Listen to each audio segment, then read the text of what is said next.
Hermanos, empezamos el martes pasado una temática nueva y le pusimos un título. Hay algunas cosas que están en la pizarra que los hermanos que están en sus casas quizás no la alcanzan a leer, pero yo voy a ir mencionando algunas cosas y esto es lo de la semana pasada. Yo hago un recuento y después empezamos a escribir. Voy a tratar de escribir más grande y más legible para que ustedes puedan ver ahí. Empezamos a estudiar la revelación, sabiduría de Dios. Ese es el título que le pusimos a esta serie. La revelación, sabiduría de Dios. Y la semana pasada, hermanos, no sé si se acuerdan, en la casa de la hermana Erika, vimos lo que no era revelación. ¿Se acuerdan? Sí. Vimos eso, lo que no era revelación. Después explicamos así, rapidito, sin profundizar mucho, lo que sí era revelación. Y dijimos recordamos que revelación era Dios alcanzándonos. Era Dios alcanzándonos Él con su verdad y no nosotros alcanzando a Dios. Era Dios viniendo hacia donde nosotros. Cuando hablamos de revelación en la Biblia, hermanos, no estamos hablando de algo que el hombre logra por sus intentos, por sus capacidades, inclusive por sus buenos deseos de conocer al Señor. Eso no es revelación, ¿ya? Revelación, en términos bíblicos, es Dios alcanzándonos con su verdad, es Dios dándose a conocer, es Dios mostrándose a nosotros para que nosotros en nuestra incapacidad le podamos conocer. Hermanos, si Dios no se revela al ser humano, ningún ser humano lo puede conocer, ninguno. Si Dios no se manifiesta al ser humano, no hay nadie que pueda ni siquiera acercarse un centímetro al Señor. Si Dios no se revela, sería imposible. Y dijimos también que 1 Corintios, capítulo 1, versículo 30, decía que Cristo fue hecho para nosotros sabiduría, justificación, santificación y redención. ¿Ya? Cristo fue hecho para nosotros eso. En otras palabras, Cristo es nuestra sabiduría, Cristo es nuestra justificación, Cristo es nuestra santificación y Cristo es nuestra redención. Eso es lo que dice 1 Corintios 1:30. Ahora, ¿por qué es importante?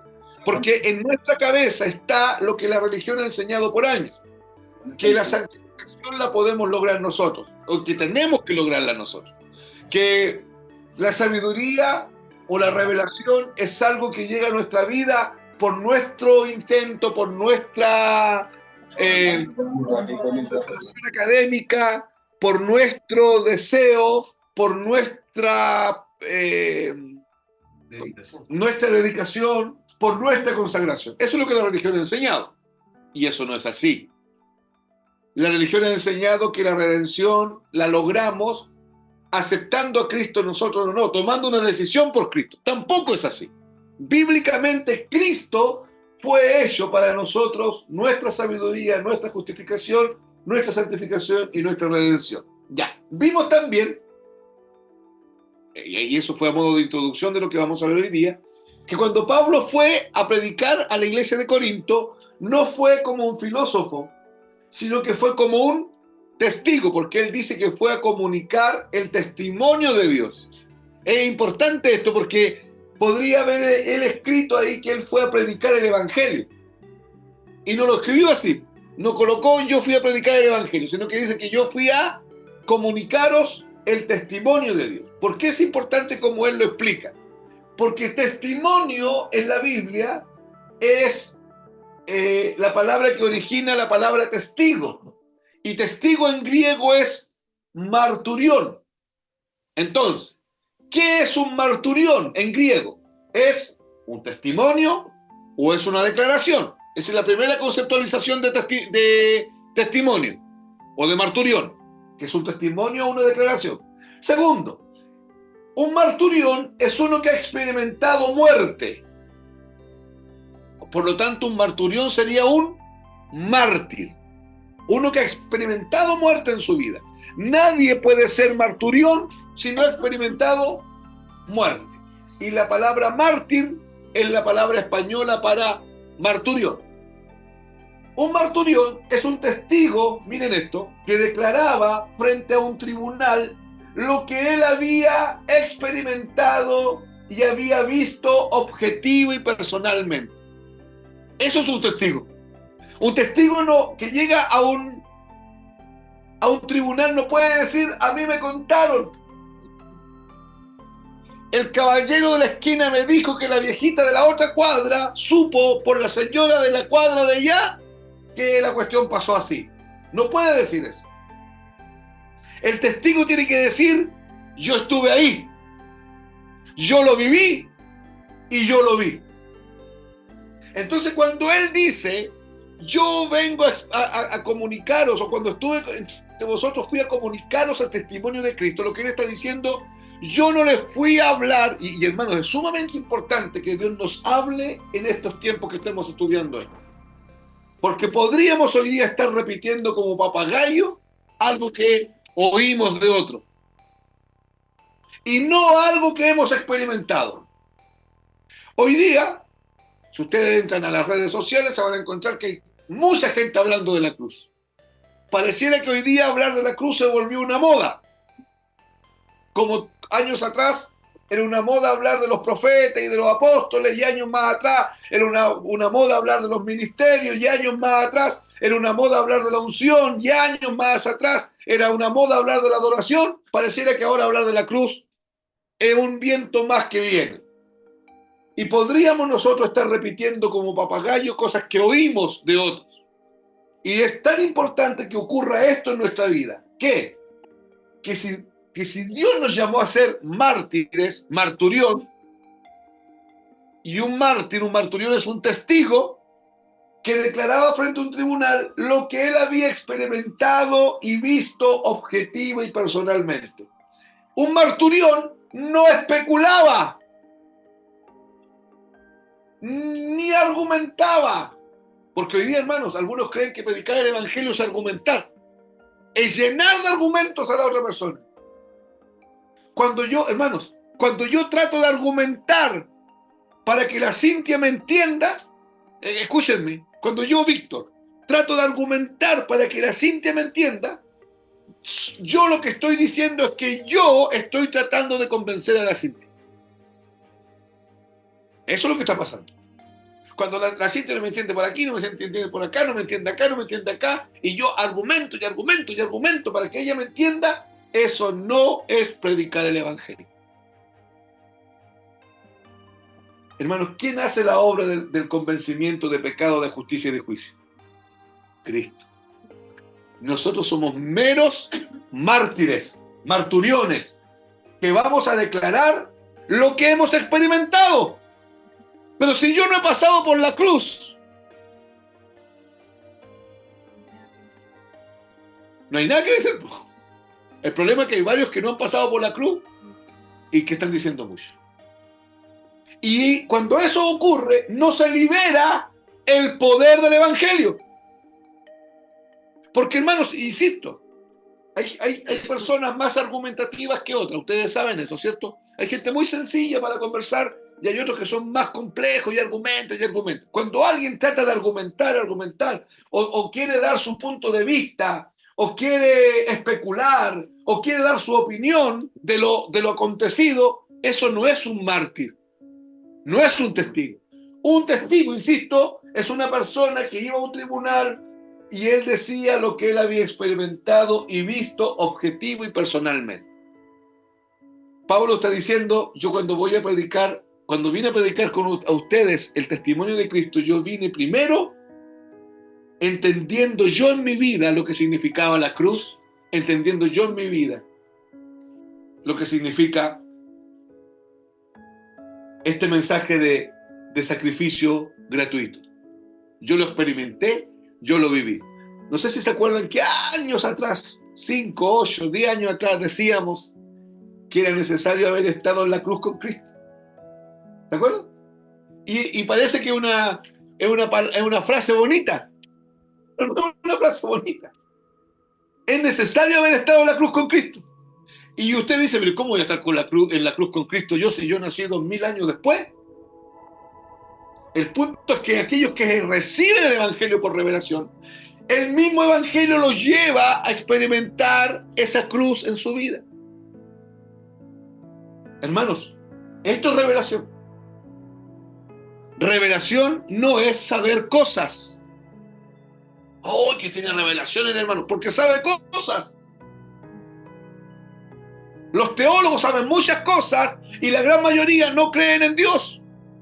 Y saben mucho. Podríamos traer un teólogo escocés que hay, que da cátedras, a sentarse aquí, que nos hable de la omnisciencia de Dios, hermano, y nosotros vamos a quedar con la boca abierta.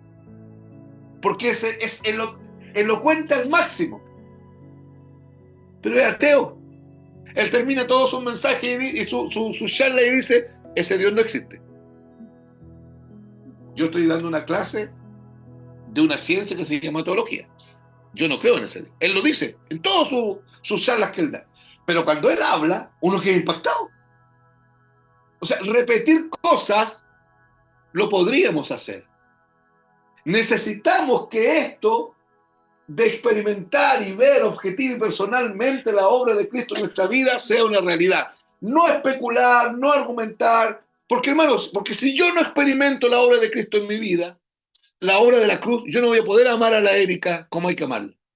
Y mi amor por ella va a ser un amor humano, torcido, y a la hora que haya problemas, yo no la voy a amar. Se me va a caer todo mi discurso, me va a caer al suelo. La única forma que se manifieste ese amor de cruz es que yo lo haya experimentado. Y eso va a ser el resultado solamente de la revelación. Pablo lo que él quería decir que él era testigo de la revelación de Cristo. ¿Amén? Bien. A modo de recuento. Entonces quiero que ahora nos centremos. Déjenme decir 2 o 3 cositas primero. Recordando algunas cosas que no están en los textos que leímos, pero que vienen a ayudarnos a entender lo que vamos a estar viendo. Acuérdense que cuando Pablo estuvo predicando a los Corintios y en otras partes, él dijo varias veces que él se había propuesto no saber cosa alguna, sino que a Cristo y a este crucificado. Yo quiero que presten atención que él dice, él no dice, ¿saben? Cuando yo fui a predicarles a ustedes, les prediqué solo de Cristo porque era lo único que sabía. No dice así. Quiero que presten atención a eso. Él no dice, cuando yo fui a predicarles a Cristo crucificado, les hablé de Cristo crucificado porque yo no sabía nada más. No lo dice así. Él dice, cuando estuve entre vosotros, me propuse no saber cosa alguna, sino que a Cristo y a este crucificado. Hermanos, ¿qué querrá decir la frase me propuse? Que alguien me ayude, cualquiera. Es como una meta. ¿Es una meta? ¿Ya? ¿Qué más? ¿Sí? ¿Es una meta? Una condición Como una condición. que se condiciona a no proponerse hacer algo. ¿Ya? Es como cuando yo el día domingo me miro y me hallo muy gordito y digo, ya, mañana empiezo la dieta. ¿Ya? Mañana no me como más 3 panes en la mañana, me como 1 en la mañana. Y me propongo levantarme y comerme 1. Ese me propongo es adopto una actitud. ¿Ya?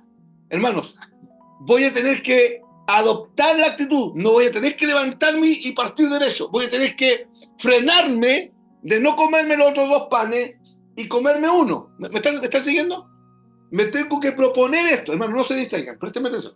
Me tengo que proponer esto, tengo que tomar la actitud correspondiente. Cuando Pablo dice, yo me propongo no saber cosa alguna, hermanos, es porque Pablo sabía mucho. Y Pablo podía llegar, hermanos, Pablo podía llegar a un lugar y hablar de lo que fuese. Amados, él podía llegar a un lugar y hablar de lo que fuese. Habían temas por doquier que él podía tratar. Pero él se dio cuenta, yo creo que el Espíritu Santo se lo mostró, que no es que él se percató por sí solo, de que no había nada más importante, que había tan poco tiempo, y había tanta gente perdida, y había tan poco tiempo, que no había nada más importante que hablar solamente de Cristo y este crucificado. Entonces él tomó la actitud de no enredarse en otros temas, de no perder tiempo hablando de otras cosas y de centrarse en toda su enseñanza, en toda su predicación, en la cruz. ¿Por qué? Porque él entendió de una verdad que nosotros venimos diciendo hace años, que en la cruz, en la enseñanza de la cruz, nace y termina toda revelación. Y si la revelación es la sabiduría de Dios, vamos a tener que entender entonces que sin el mensaje de la cruz no hay sabiduría de Dios. Sin el mensaje de la cruz no hay conocimiento, ese conocimiento bíblico, ese conocimiento sobrenatural, ese conocimiento espiritual del que habla Pablo de Dios. Sin cruz no hay eso. Hermanos, sin cruz lo que puede haber es harto conocimiento intelectual. Harto conocimiento intelectual. Hartas frases bonitas. Hartas opiniones. Hartos argumentos. Pero solamente la cruz nos otorgará conocimiento espiritual. ¿Ya, hermanos, se entiende, cierto? Él no, escúcheme, yo noté algo aquí que va a sonar contradictorio y va a sonar chocante.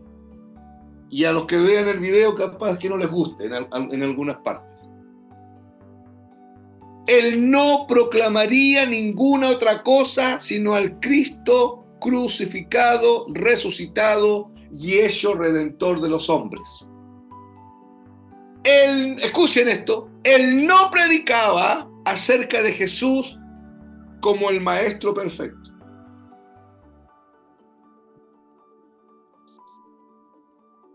Revíselo en la enseñanza de Pablo. No hay ninguna enseñanza donde Pablo se dé el tiempo de demostrarnos a Jesús cómo era el maestro perfecto. Ahora, ¿Jesús era el maestro perfecto? Sí, pero él no perdió tiempo explicándonos eso. Él sabía que la misma revelación de Cristo nos iba a mostrar a Cristo como maestro perfecto. El ejemplo perfecto tampoco se dedicó a mostrarnos a Jesús como el ejemplo perfecto o el hombre perfecto, aunque él era todas estas cosas. El fundamento de toda la predicación de Pablo era solamente como Salvador divino. Me llamó un pastor para que lo ayudara a preparar su malla de enseñanza para este año.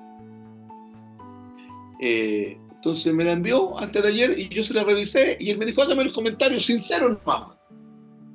Ya, entonces, una de sus enseñanzas que él tenía para toda la iglesia, estamos hablando de un pastor bien preparado, hermano, de un pastor que tiene la capacidad de él formar la enseñanza para su iglesia y que es un hombre preparado, no es un neófito. Y él tenía una sección que era los atributos de Dios. Entonces yo le mandé un correo y le dije, ¿me puede mandar esa sección para yo echarle una miradita rápida? Y me la envió. Y le escribí y yo le dije, pastor, está buenísimo, pero es pura información. No pierda tiempo en eso. Pero, entonces él me dice, pero pastor, ¿no se supone que los tienen que conocer a Dios? Sí, correcto, eso es. Entonces, ¿y qué mejor que conocer que la omnisciencia de Dios, la omnipresencia de Dios, la santidad de Dios, la justicia de Dios, la fidelidad de Dios? Y me empezó a nombrar todos los atributos de Dios.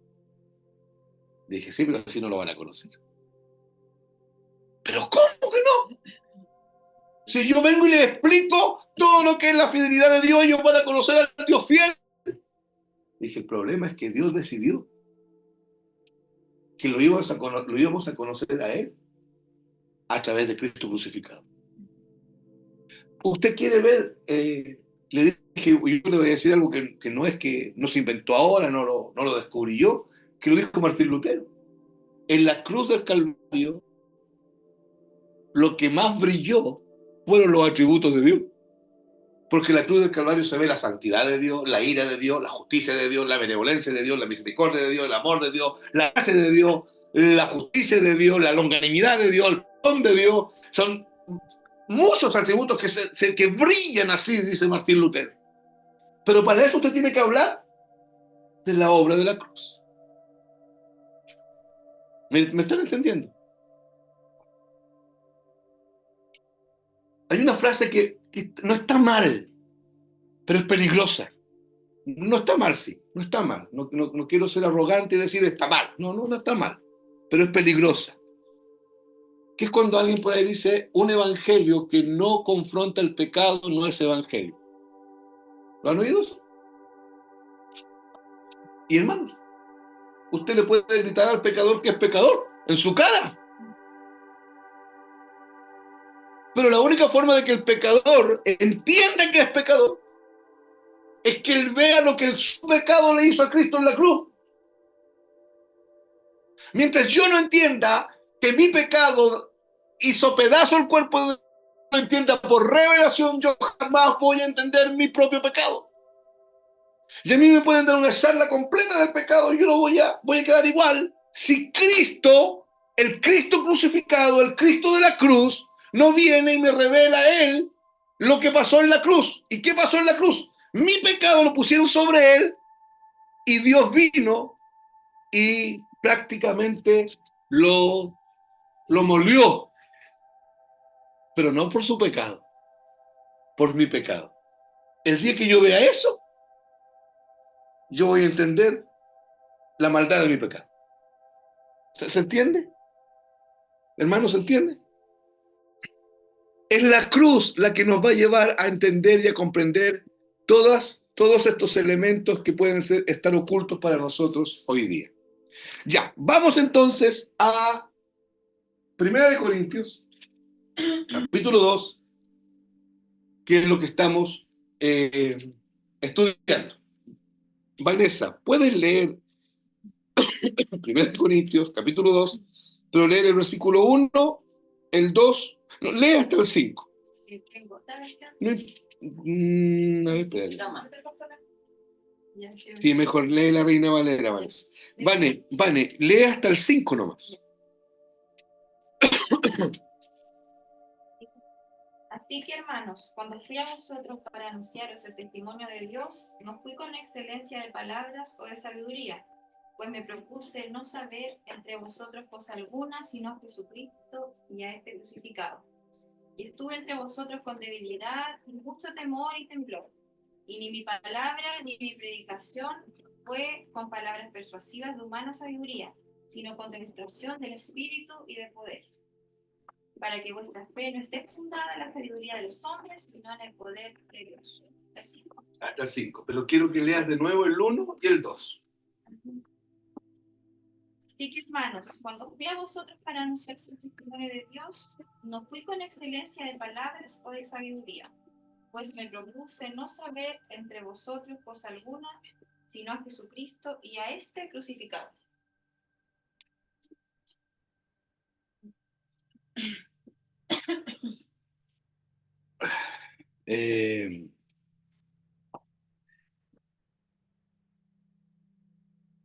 Cuando estuve entre vosotros, me propuse no saber cosa alguna, sino que a Jesucristo, pero a este, Crucificado. hermanos, ese énfasis es sumamente importante no perderlo de vista.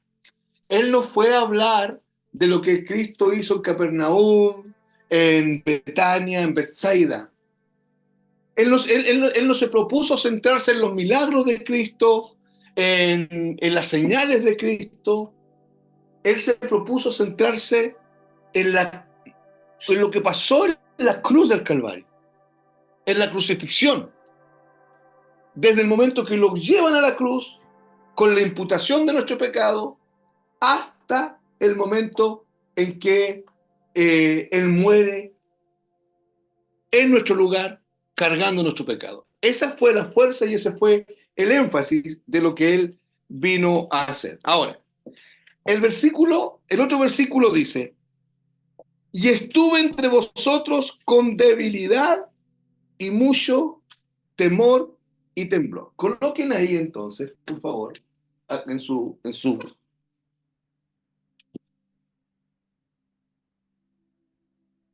Coloquen aquí una P de predicación, ¿ya? La P de predicación, y coloquen dos líneas así, número 1 y número 2.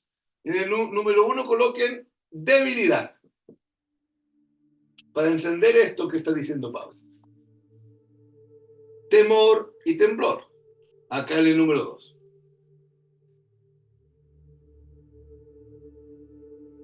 ¿Ya? Debilidad, temor y temblor.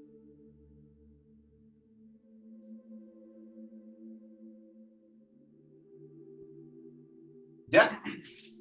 Porque como dice el texto, que cuando estuvo con los hermanos, él estuvo con mucha debilidad y con mucho temor y temblor. ¿Ya? Esas dos cositas quiero que las pongan así.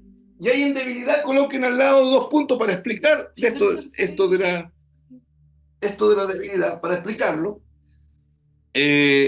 Coloquen así. Esta debilidad, coloquen,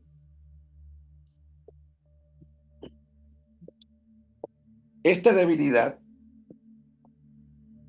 no era una debilidad física ni emocional.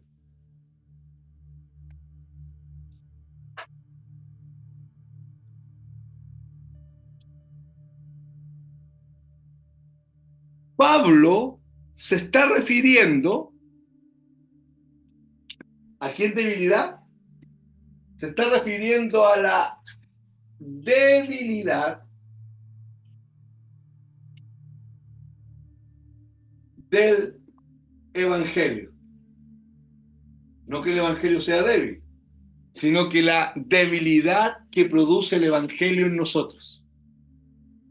El evangelio tiene que debilitarnos, porque somos, el espíritu humano es demasiado fuerte, es demasiado soberbio y arrogante. Es tan soberbio el espíritu humano, hermanos, es tan arrogante, que cuando, si vamos allá al libro de Génesis, cuando los hombres hablaban una lengua, no existían los idiomas, ellos tuvieron un deseo. Estamos hablando ya en Génesis, donde no existía la tecnología, ni la ingeniería, ni la arquitectura, existía el adobe, paja y barro. Y ellos tomaron una decisión y dijeron, vamos a construir una torre que llegue al cielo. ¿Ya? Yo no soy capaz de construir una casa de un piso, pero los hombres dijeron en ese tiempo, vamos a construir una torre que llegue al cielo. Y Dios en el cielo dijo, Dios, descendamos, está hablando el Dios Trino, el Padre, el Hijo y el Espíritu Santo, descendamos los tres, por eso es que habla en plural, descendamos y confundamos al hombre, porque lo que se ha propuesto lo hará. Qué terrible el hombre caído. Dios dijo, si no descendemos y los confundimos, el espíritu humano es tan fuerte que va a construir esto. Lo va a hacer. Por eso, hermanos, hay historias. ¿Se acuerdan que años atrás, no sé cuántos años, pero una lolita, rubiecita, crespita, de acá de la región, le atropelló un tren y le cortó las manos y los pies? Sí, ella parece que fue símbolo de Teletón. Esta chica salió adelante no sé cómo, escribió libros, hoy día es una profesional renombrada, da charlas motivacionales, y todo lo que ella dice está en torno al espíritu humano, a que el hombre pueda, a que el hombre hace. Ese es el ser humano. ¿Qué hace el evangelio? Empieza a venir y nos empieza a decir, no puedes.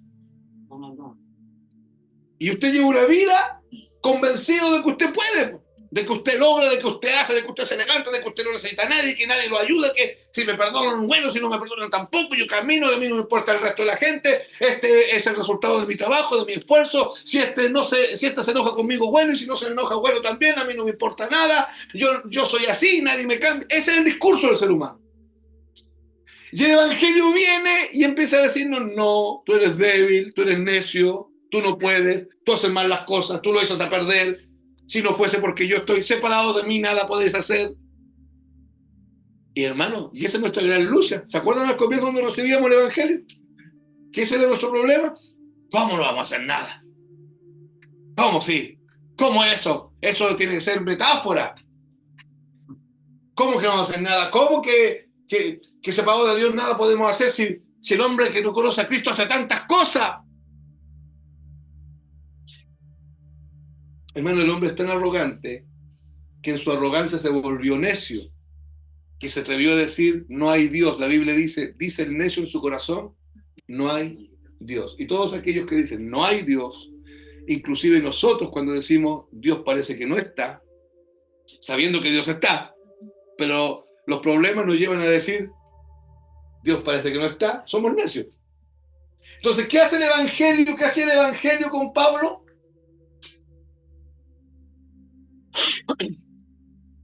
Lo debilitaba. Entonces, escuchen. Cuando el supuesto evangelio que yo recibo me empieza a inflar, y a inflar, yo tengo que hacerme al tiro un cuestionamiento. ¿Será que estoy recibiendo el evangelio? ¿O será que estoy almacenando conocimiento del evangelio? Porque dice en 1 Corintios que el conocimiento envanece. Cuando usted empieza a recibir revelación del evangelio, cuando yo recibo revelación del evangelio, nos empezamos a debilitar. Dejamos el discurso evangélico, sin ti no puedo vivir, Señor. Y se vuelve una realidad que nos damos cuenta que sin Él no se puede vivir. Y que dan ganas de abandonar la iglesia, dan ganas de abandonar todo, pero empezamos a entender que no se puede abandonar. Porque por revelación entendemos que en nuestra debilidad no podemos solos, pero lo entendemos por revelación. Nadie tiene que venir a convencerte de eso. Hermano, una persona que ha sido convencida de que es un pecador, jamás se va a levantar contra otro pecador. Porque está convencido por Dios. Está convencido por Dios que Él no puede emitir juicio contra otro por su propia condición. Pero cuando yo tengo eso como un discurso, como algo que yo aprendí, que repetí aquí en mi cabeza, yo voy a decir, pero ¿cómo lo hace? Pero no lo vio, no se dio cuenta. Es que no es posible. Y los otros más carepalos es que la santidad del Señor. Pero cuando usted ha sido golpeado, como hermano David pudo haber dicho, Señor, sí, yo la embarré, pero tú podrías conversar con la Betsabé. La que se pasó desnuda fue la Betsabé. Yo aquí de alguna manera caí en la cuestión. No, y si ustedes leen el Salmo 51, él nunca menciona a Betsabé. Él dice, ten piedad de mí, oh Dios. Conforme a tus bondades borra mis rebeliones. Porque yo he pecado contra ti. Yo he hecho lo malo. Yo he faltado a tu palabra. ¿Se dan cuenta? Que es un hombre que ha sido convencido por el propio Dios de una figura, en este caso que es el pecado.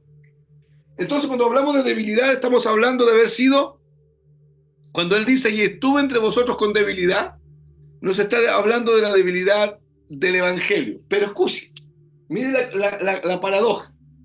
Esa debilidad del evangelio, ¿me entienden que no estoy diciendo aquí que el evangelio es débil? ¿Se entiende eso? Sino que el evangelio debilita al hombre.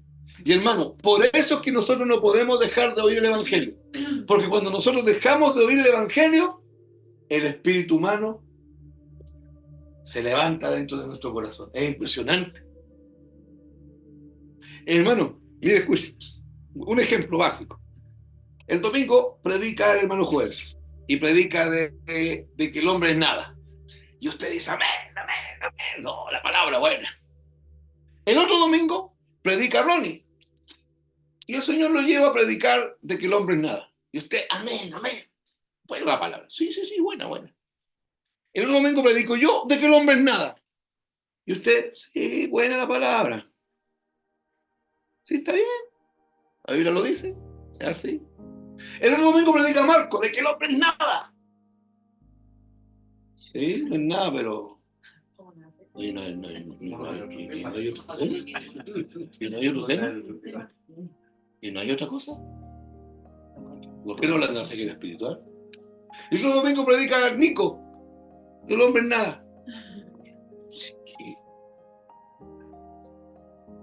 ¿Sabe por qué pasa eso? Porque el espíritu humano se rebela contra el evangelio. Por eso es que el mandato de Jesús no es toma tu cruz cada Semana Santa, como lo están haciendo muchos, y sígueme. Toma tu cruz de tiempo en tiempo. ¿Cómo es el texto? ¿Cómo dice? Toma tu cruz, toma su cruz cada día. ¿Por qué cada día? ¿Qué pasa todos los días? ¿Por qué todos los días hay que negarse y hay que morir? ¿Por qué? Porque todos los días somos humanos. Porque todos los días este espíritu arrogante y soberbio se levanta en la mañana. Y hay días que se levanta más arrogante que otro. Y usted ese día no toma la cruz. Hermano, porque seamos honestos, hay días que nos levantamos y él cada día toma su cruz, nosotros lo pescamos. ¿Cierto? Nos levantamos, nos ponemos la camisa, los calzoncillos, los zapatos, nos peinamos, pero no tomamos la cruz. Hermano, ¿me están siguiendo? Y ese día que usted y yo no tomamos la cruz, el espíritu humano se fortaleció más. Y si al otro día yo no tomé la cruz de nuevo, se siguió fortaleciendo. Y de repente nos vemos erráticos, nos vemos displicentes, nos vemos incongruentes con el evangelio, nos vemos fríos. Eso que hacía palpitar nuestro corazón ya no lo hace palpitar tanto. Ay, ¿y qué estará pasando? Decimos. No, lo que está pasando es que es lo que Jesús dijo que iba a pasar. Si yo no tomaba la cruz cada día, esta arrogancia mía se iba a fortalecer. Esta insensatez mía se iba a fortalecer. Estos deseos permanentes míos de tomar mis propias decisiones y de no hacer lo que la Biblia dice, se iba a fortalecer. Ahora, mire la paradoja.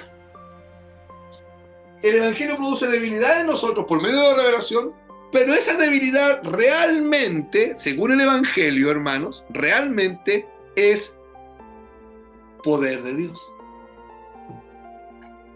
Esa debilidad en realidad, según el Evangelio, es poder de Dios. Marco, ¿puedes leer, por favor? 1 de Corintios 1, 25 y el 27. Porque lo insensato de Dios es más sabio que los hombres, y lo débil de Dios es más fuerte que los hombres.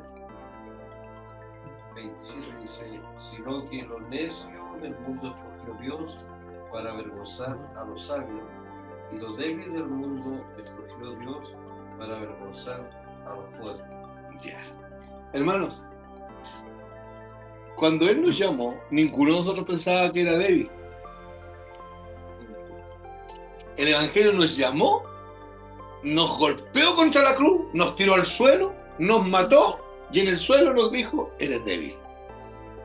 Y el Evangelio lo que ha hecho desde ahí hasta hoy, y lo seguirá haciendo, es decirnos, eres débil, eres débil, eres débil, eres débil. ¿Para qué? Para que se manifieste esto. El poder de Dios. Hermano, cuando yo trato de convencer a alguien, yo no estoy siendo débil. ¿Cómo estoy siendo?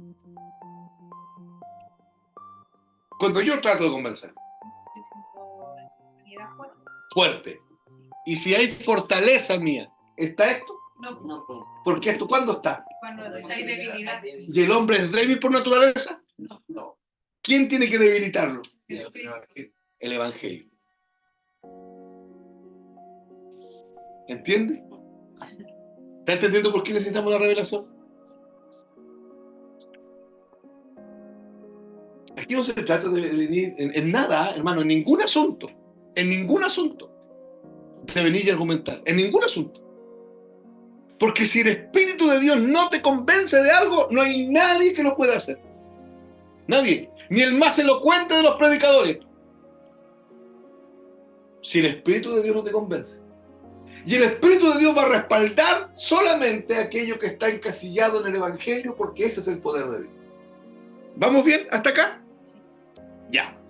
En cuanto a esta frase, temor y temblor, ¿sabía usted que no es la única parte donde está en la Biblia? Temor y temblor. Quiero que lean unos textos para poder verlo. Vane, 2 Corintios 7:15, cualquier versión sirve. Sandra,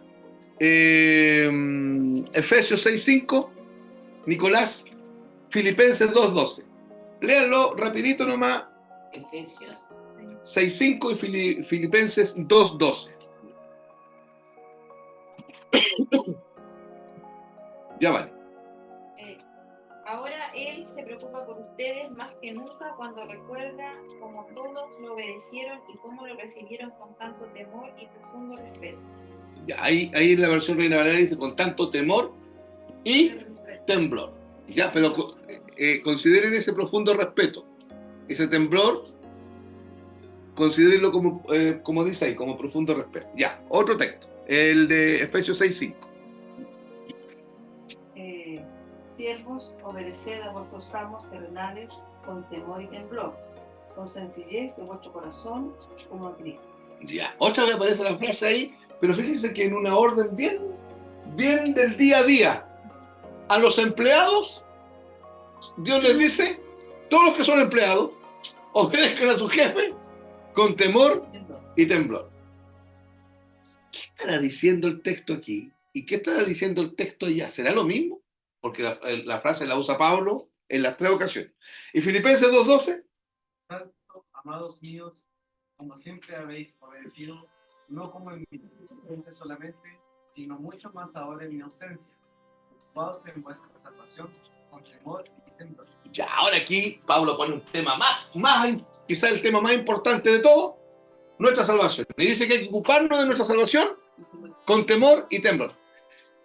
La misma expresión que usa acá, Pablo la usa en esos textos. Ahora, anoten ahí. No se está refiriendo a timidez mental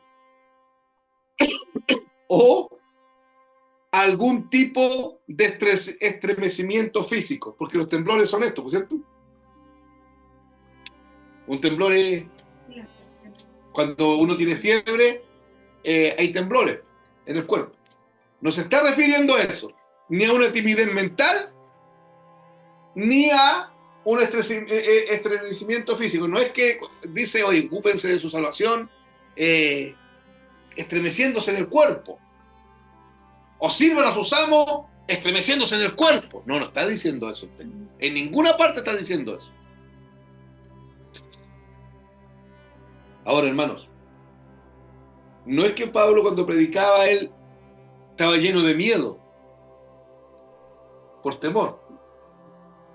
Yo no voy a decir esto porque quizá en la audiencia hay gente más sabia que yo y me va a contradecir, ya mejor no predico. O no voy a decir esta verdad porque si los hermanos se enojan, quizás ¿qué me van a hacer? No estaba hablando de ese temor, no era miedo. ¿De qué estaría hablando? Esta expresión, anoten, esta expresión, temor y temblor, la usó cada vez que él quería hablar de algo importante.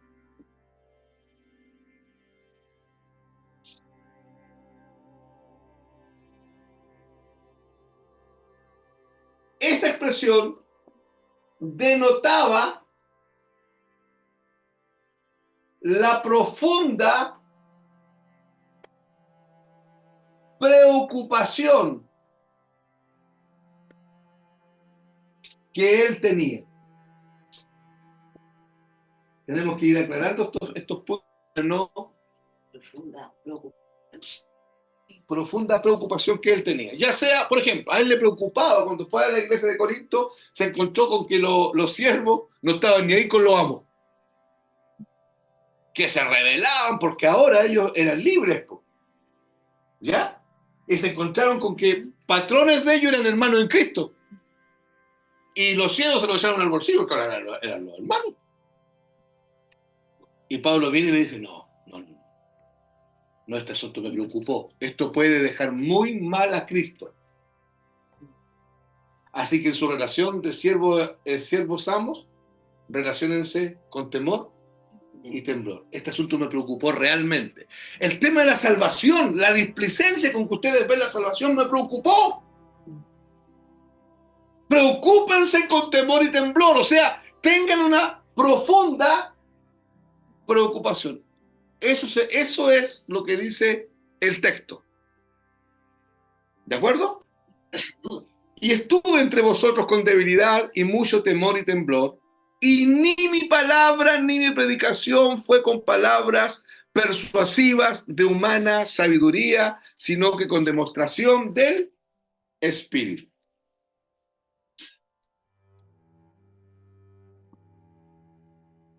Mire lo que él dice. Ni mi predicación fue ¿con qué? ¿Con qué?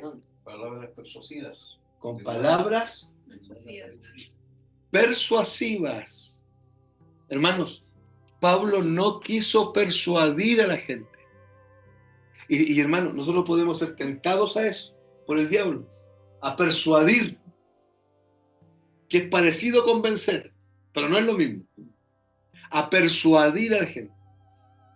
Y en ese intento de persuadir a la gente, nosotros podemos el evangelio diluirlo,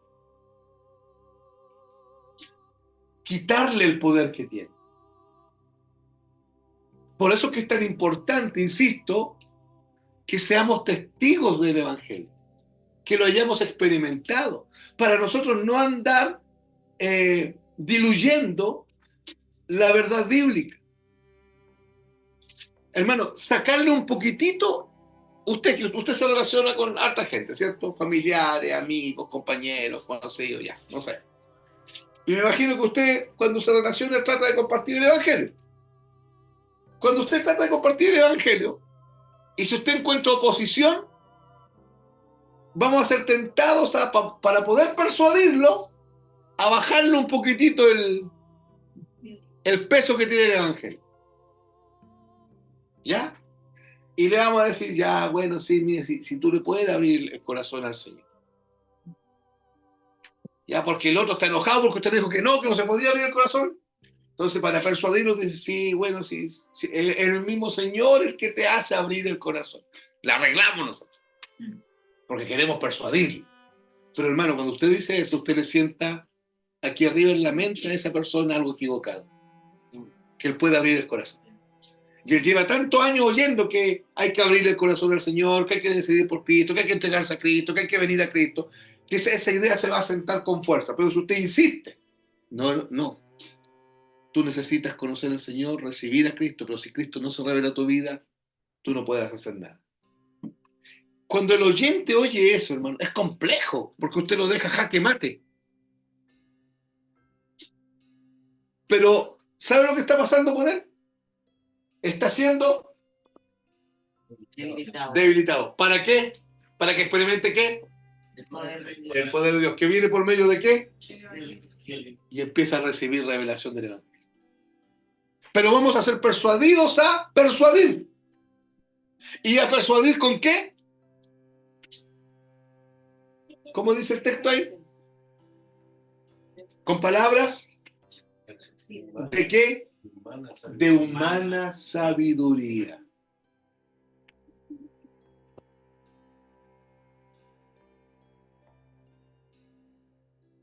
Por eso que usted no se tiene que complicar, hermano. Hay hermanos, y yo he escuchado a algunos de los que están aquí que de repente han dicho, pero yo no sé explicar eso. Pero no lo explique. A usted no lo mandaron a explicar el Evangelio. A usted lo mandaron a predicar el Evangelio. Y el predicar el Evangelio es decir lo que la Biblia dice. Quizás lo que usted debiese hacer es aprenderse el texto de memoria, decirlo y asegurarse de que usted lo vivió, de que usted fue un... Debilitado. No. de que usted lo vivió, Un un testigo. Si usted se asegura de que usted vivió eso, hermano, cuando usted diga el texto bíblico sin explicarlo, usted va a enfrentar a esa persona al poder de Dios, no a la humana sabiduría. Hermanos, que quede claro, a las tinieblas le predicamos el Evangelio. A los discípulos se les enseñan todas las cosas. Y a los discípulos Dios levanta hombres que le van a enseñar a sus hermanos estas cosas. Pero al resto, estamos todos llamados a predicar, pero no a persuadir con palabras de humana sabiduría. Escuche, por favor. Estas palabras humanas, en realidad, estas palabras de humana sabiduría, se refiere a este conocimiento intelectual que vamos adquiriendo en el camino. No importa cuán impresionantes y persuasivas puedan ser estas palabras.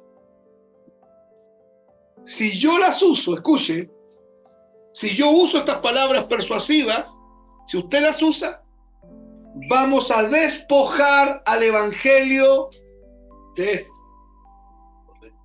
poder de Dios. Y el Evangelio se va a volver una cosita aguachenta.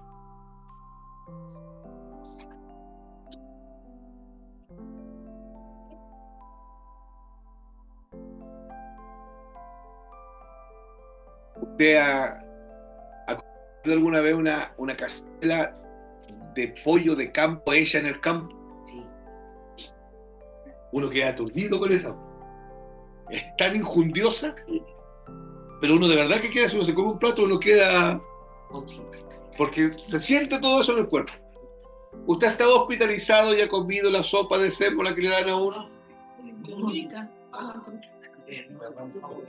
Pero es aguachenta. Pero es aguachenta. Hermanos, es aguachenta.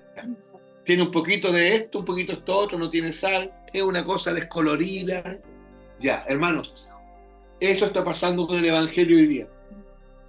Pero eso está pasando por nuestra propia culpa. Porque nosotros pensamos que el Evangelio necesitamos fortalecerlo nosotros. Y no, nosotros lo que necesitamos es asegurarnos de que somos testigos. Venir y compartir el Evangelio, pero desde una vivencia personal. Lo hemos experimentado, lo hemos vivido. Yo sé lo que es morir con Cristo, yo lo viví. Yo entiendo perfectamente porque Dios me mostró que yo clavé a Cristo en la cruz. Cuando yo tengo ese convencimiento personal, yo no me puedo autoconvencer, tiene que el Espíritu Santo convencerme de aquello. Cuando yo camino en esa vereda, el Evangelio retiene todo el poder que tiene en sí mismo. Cuando yo estoy debilitado por el Evangelio, se manifiesta el poder de Dios. Muchos han respondido, escuche, muchos cuando predicamos el Evangelio han respondido no al Evangelio. ¿Sabe a qué han respondido? A una apelación emocional. Hermanos, ¿me están escuchando? No se distraigan, es súper importante lo que estamos viendo. Muchos cuando hemos predicado el Evangelio no han respondido al Evangelio. Han respondido a una apelación emocional. Y llegaron al Evangelio emocionalmente. En consecuencia, no llegaron al Evangelio. Porque respondieron a una apelación emocional sin el verdadero conocimiento de Dios que el Espíritu de Dios da y sin la convicción de Dios. Hermanos, un ejemplo. Yo no celebro Navidad por convicción. Si todos ustedes la celebran, es su problema, hermanos. Es su problema. Yo no la voy a celebrar nunca más.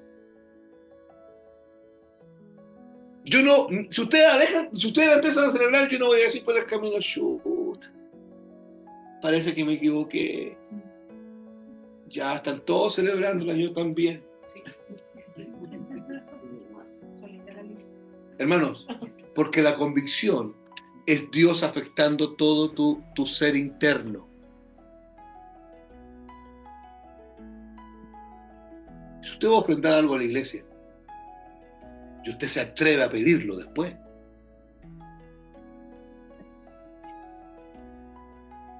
¿sabe lo que hubo? Hubo carne, emoción, pura carnalidad, pura, lo voy a decir como lo diría Spurgeon, pura Babilonia. Y si usted ofrendó por convicción, usted se olvidó de eso, para siempre. Dejó de ser suyo en el momento que Dios lo sembró en su corazón. Si usted abrió su casa por convicción y no porque usted es el bonachón de la iglesia, el simpaticón, el que le dijeron que tenía espíritu de servicio y entonces anda sirviendo. No, usted Dios le habló, abre tu puerta, abre la casa a tus hermanos para que se predique el evangelio. Cuando usted se mueve así, aunque nadie se lo agradezca, usted le dice al Señor, Señor, pega a ella.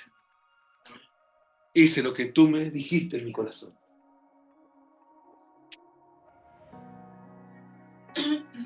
Hermano,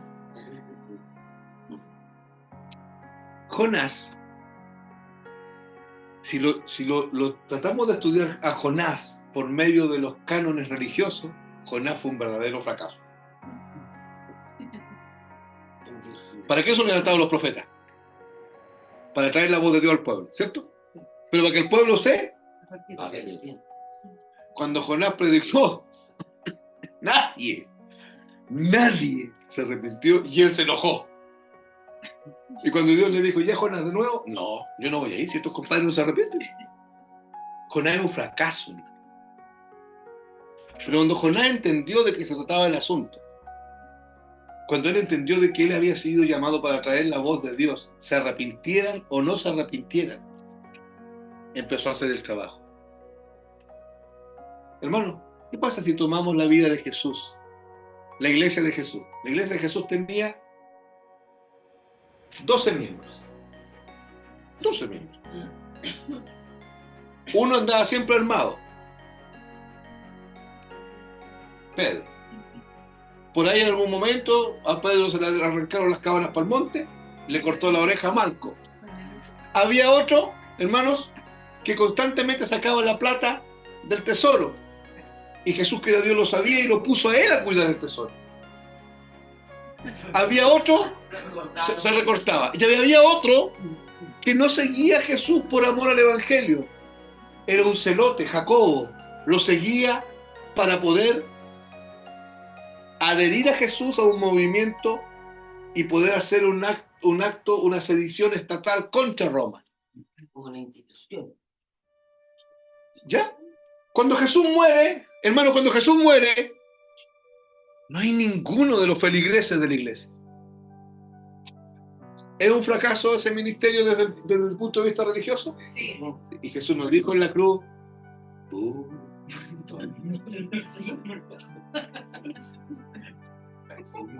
a eso vi. ¿Se imaginan que él hubiese reflexionado lo que nosotros reflexionamos a veces? Porque nosotros hemos dicho, tanto trabajo hecho para nada. Yo lo he dicho. Y que nos perdone el Señor por eso. ¿Se imagina el Señor lo hubiese dicho? Y el Señor no dijo eso, el Señor dijo, vine a hacer tu voluntad. Ahora glorifícame, Padre, para tener la gloria que me diste antes. Vine a hacer lo que tú me mandaste a hacer. Vine a morir. Me siguieran o no me siguieran. Me traicionaron o no me traicionaron. Vine a morir. Eso es convicción, hermanos. Entonces, cuando usted y yo caminamos en las palabras persuasivas humanas, le quitamos el poder al evangelio. Hermanos, no hagamos esto. No hagamos esto. Hermanos, necesitamos que Dios nos enseñe qué significa perdonar. Para perdonar. Necesitamos que Dios nos enseñe qué significa amar. Para amar. Y para dejar el show. Para que la espuma se vaya. De mi vida y de su vida.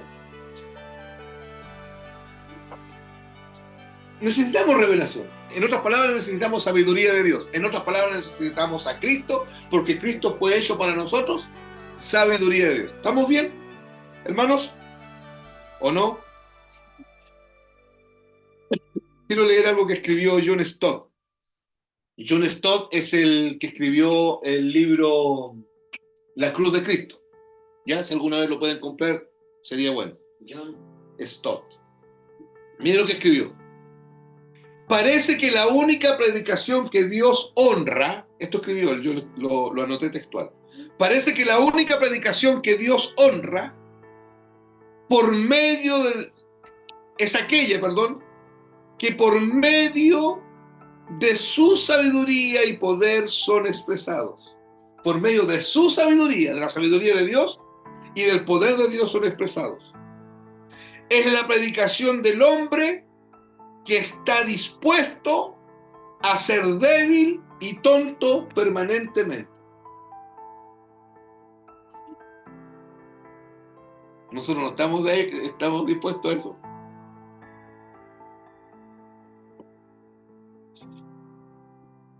Y pareciera, dice John Stott, que la única predicación que Dios honra va a ser la predicación que nace de la sabiduría y del poder de Dios. Pero John Stott entiende esto y dice, pero para que nazca esa sabiduría, nazca esa predicación de la sabiduría y del poder de Dios, ese hombre tiene que haber sido debilitado y tiene que estar dispuesto a estar permanentemente débil y ser considerado permanentemente tonto, necio, insensato.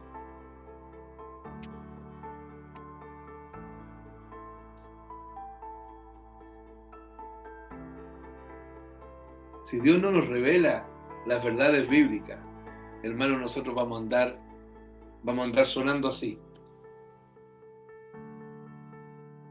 como metal.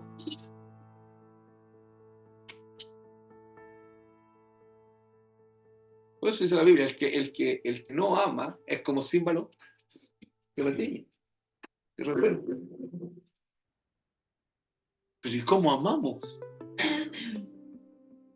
Si toda esa otra, no, mi hermano, te amo, te bendigo, mi hermano, y cuando la cuestión se pone color de hormiga, si puedo matarte, te mato. Eso tiene que salir de entre nosotros. Y yo no puedo quitarme eso. Usted no se lo puede quitar. Cuando viene Pablo y nos dice que el amor sea sin fingimiento, es porque hay amor fingido. Sí lo dice. Si lo dice por eso, Pablo va a la iglesia y dice estos creen que yo soy tonto. Aquí hay un amor que no es el verdadero, y para que esté, tiene que nacer de la sabiduría de Dios. Por revelación.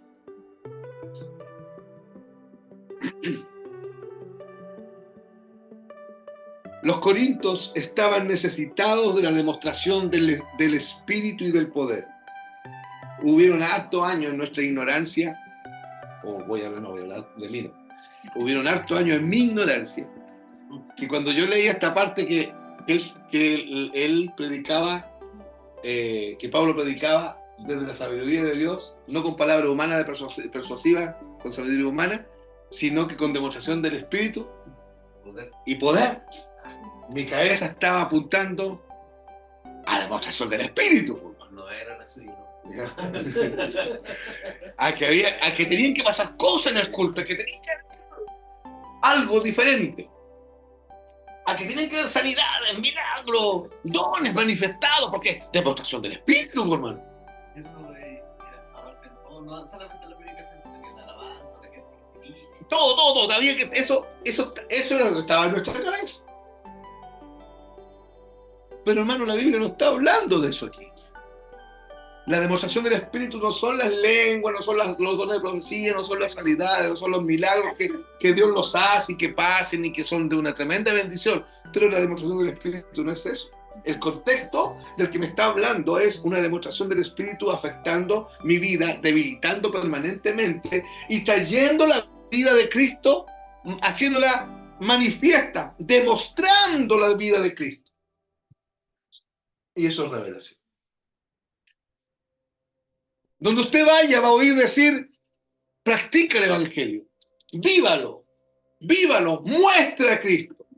Pero hermano, si usted trata de mostrar a Cristo una y otra vez, si usted trata de hacerlo, en algún momento usted no va a poder ponerse ese caparazón de Cristo porque es muy grande, es muy sublime, nos va a quedar grande. Es Cristo el que tiene que manifestar su vida y eso no va a ser si no es por revelación. Escuchen. Los corintios estaban necesitados de la demostración del Espíritu y del poder. Y eso es lo que Pablo les había llevado. Demostración del Espíritu y poder. Eso es todo lo que él había predicado y practicado entre ellos. Pero cuando hablaba de demostración del Espíritu estaba apuntando a la demostración de la obra de la cruz. Y al poder de Dios que se había liberado desde ese sacrificio de cruz. Para liberarlos del pecado y para llevarlos a Cristo y para hacerlos permanecer en Cristo.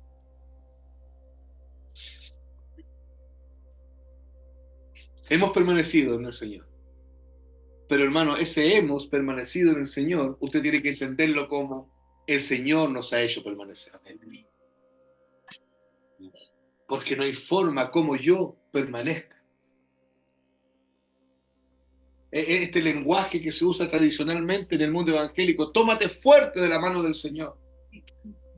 Hermano, y sabe que sí, es posible que yo, mírenme por favor, es posible que yo venga y me agarra del Señor, con fuerza, del brazo así.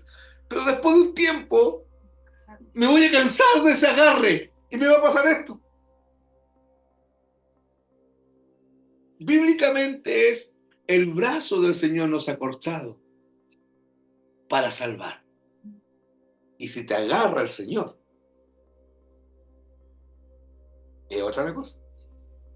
No está tu fuerza involucrada, está la fuerza de Él involucrada. Eso es revelación.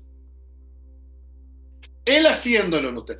Hermano, ¿hemos permanecido? Sí. Pero no han sido nuestra fuerza. De hecho, hemos hecho más cosas para no permanecer. Ha sido el Señor haciéndonos permanecer. Ha sido la obra del Señor en nosotros. Oigan esto. Si los corintios, con los hermanos con los cuales estamos estudiando hoy día, hubieran llegado a la fe mediante la sabiduría de los hombres, aún mediante la sabiduría del apóstol Pablo, ellos podían haber cambiado intelectualmente, pero jamás podrían haber experimentado cambios espirituales y menos transformaciones de vida. Si cuando una persona, hermano,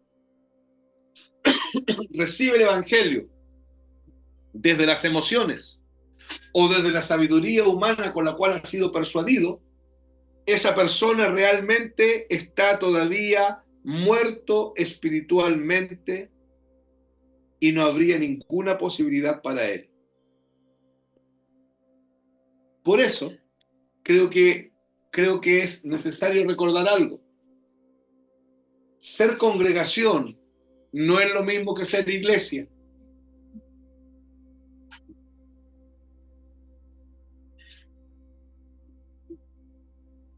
Se nos olvida. Podemos ser 100 congregados en un lugar y 35 iglesias. Su deber y mi deber es asegurarnos de estar dentro de los 35 de la iglesia.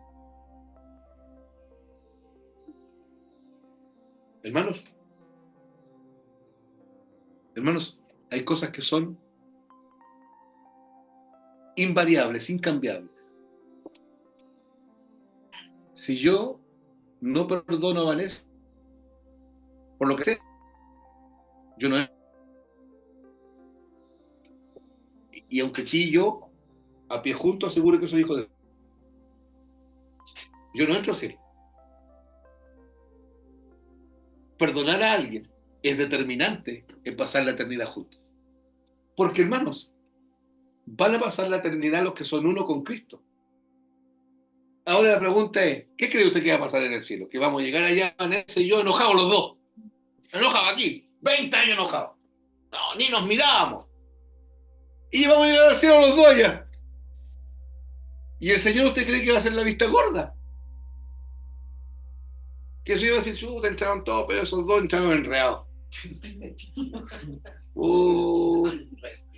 Murieron, tuvieron 20 años enredados, murieron enredados y llegaron aquí enredados. ¿Cómo lo hago? Para la boda del Cordero. Ya voy a sentar a la Vanessa ya. Ya he visto de acá cosas. Miren, porque si se llegan a mirar, no, al menos eso no va a pasar. ¿Sabes? La Vanessa y yo no vamos a entrar. Y vamos a arder en el infierno, porque ahí podemos estar así. En el infierno sí se puede estar así. Y sabe que capaz que en el infierno nos pongamos de amigos para ver cómo remediamos el asunto. Porque va a ser terrible. Se supone que vamos a estar conscientes. Siempre. Uno se va para allá, va a estar consciente. Sí, a los dos lados. Conscientes de quién éramos, de lo que Cristo hizo en la cruz y de nuestra eternidad futura. Y por esa razón también no existe imperdonable. No, pues. No puede ser. Que todo es perdonable. Menos. No, pero yo digo. Entre nosotros, todo es perdonable. Entre nosotros, Todo es perdonable. todo es perdonable por la razón que usted decía. Porque para Dios todo es perdonable. Y lo que Él dejó en la categoría de no perdonar, que es la blasfemia contra el Espíritu Santo, es algo que tiene que ver con su santidad. Claro. Y Jesús lo dijo. Inclusive el pecado contra mí, dijo. La blasfemia contra mí, contra el Hijo del Hombre, tiene perdón.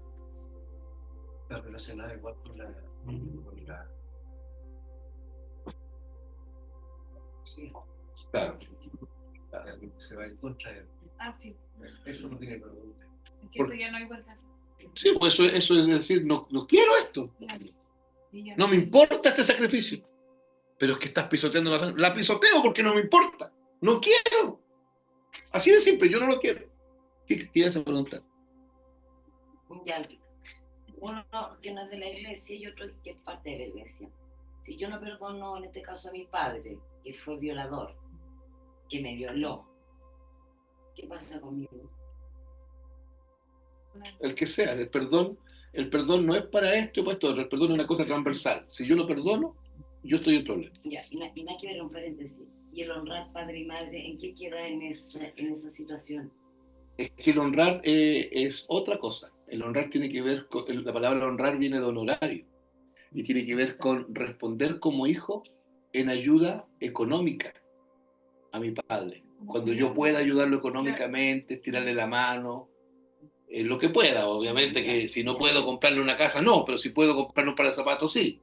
No aguantarle todo, no significa eso. No. No significa, pero no puedo yo no aguantarle todo escondiendo mi falta de perdón. ¿Entiendes? Ahora, hermanos, esto de verdad. La falta de perdón nos deja fuera. Ahora, ¿cómo perdonamos tanto daño, tanta herida que te hicieron? No hay forma. No hay forma. Es imposible. Entonces tiene que aquel que es capaz de perdonar 70 veces 7, perdonar en ti. Y para eso necesitas revelación. No necesitas saberte los textos bíblicos del perdón. Necesitas revelación. Necesitas la sabiduría de Dios. ¿Y quién fue hecho para nosotros sabiduría de Dios? Cristo. Entonces necesitas la vida de Cristo dentro de ti, que ya está. Pero necesitas que se manifieste esa vida de Cristo. Propósito eterno de Dios, ser formados en la imagen de Cristo. ¿Ya? Él, Pablo, no había ido con su propio mensaje, sino que había sido sencillamente un canal del mensaje de la sabiduría de Dios que se recibe por revelación. Solo el mensaje de Cristo y de Dios trae el verdadero poder de Dios. Sin ese mensaje de Cristo no hay poder de Dios. ¿Vamos bien hasta aquí? ¿Vamos bien, hermanos? ¿Algún comentario? ¿Alguna pregunta? Estamos recién en el versículo 5. Y avancemos un poquitito antes de terminar. ¿Por qué Pablo toca esto de la sabiduría humana con los corintios? Porque, hermano, estamos en Corinto. Estamos en la meca del conocimiento griego. Ahí sí que había conocimiento. Ahí estaban las escuelas filosóficas. Estaban los planteamientos de Platón, de Aristóteles y de Sócrates. Habían constantemente debates filosóficos. Todos filosofaban. Había una apertura a todos los dioses que hubiesen a través de la filosofía. De hecho, Pablo entró en una de las ciudades y encontró un altar que decía el Dios no conocido. Y dijo, bueno, de ese Dios les quiero hablar yo, del que ustedes no conocen. Ese es mi Dios. Porque había altares para todos los dioses. Y se había hecho uno, si había un Dios que nadie conocía, dijeron, hagamos el altar. Puede que también haya un espacio para ese Dios. Y Pablo dijo, les quiero hablar de ese Dios. Estar en medio del pueblo griego era tan complicado porque dice el apóstol Pablo que siempre los griegos querían saber algo nuevo. Ustedes me han oído decir, y lo dije cuando partí con esta enseñanza, lo dije el martes pasado, hermano, vamos a estudiar de la revelación, y les di un tip, como dice Sandra, eso que está diciendo, pero desde otro punto de vista. Les dije eso. ¿Por qué? Porque de repente uno dice, vamos a estudiar de la revelación. Tema, lo hemos estudiado tantas veces. Queremos algo nuevo. Ese es el espíritu de Grecia. El espíritu de Grecia siempre quiere saber algo más, algo más, algo más, algo más. La gente que estudiamos Biblia, permanentemente la Biblia, somos tentados por gente que viene y le dice a uno, oye, ¿cómo es el dragón de 7 cabezas? Oye, la mujer escarlata es Romo en la Iglesia Católica. ¿Usted me lo puede explicar? Y uno puede tener una respuesta y uno se ve tentado. Mira, la mujer escarlata. Pero el día que hacemos eso, salimos del centro. Porque el centro, ¿cuál es? Cristo. ¿Y cómo? Crucificado. Crucificado. Entonces esta sabiduría humana estaba apartando a los creyentes. Escuche, Pablo se dio cuenta que la sabiduría humana estaba apartando a los creyentes de la sabiduría divina. ¿Sabe que yo me asusto? Cuando dicen de alguien que ponemos a predicar 1, 2, 3 veces, oye, hermano, que predica bien.